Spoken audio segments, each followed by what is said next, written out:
breaking into new export markets can be quite troublesome, and I think it does require confidence that will come from a detailed understanding of the market and its potentials for you, hopefully talking to people who've successfully worked in that market before, can tell you how it worked, how it didn't work, taking the right sort of practical advice from your market entry advisors or from your banks.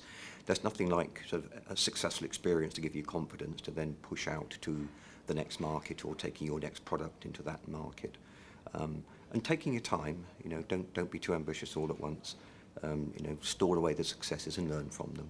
But there are people out there that can give you the advice.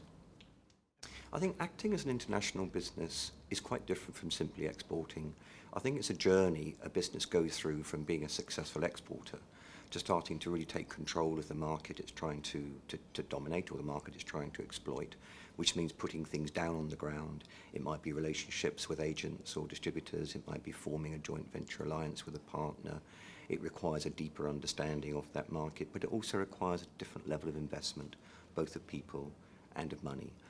But that's what internationalisation is all about. And again, it's a progressive journey. It's not something that gets accomplished overnight. The UK needs to get much better at exporting, and it looks now like we're finally going to get to see some growth in the economy as a whole, and hopefully some steady growth for the first time in a few years. But actually, worryingly, our exports are still not doing as well as they need to. So our global share of exports, for example, is half now compared to what it was 30 years ago. So there's still a long way to go, and export finance is a really key part of that. I think the government's done it quite a lot actually to help MSBs in the last few years, but we've also got to be honest and say that there's still a long way to go, and that's particularly true when it comes to export finance. So the UK Export Finance Scheme helped only 52 SMEs last year, and we needed to be helping 250 by 2015.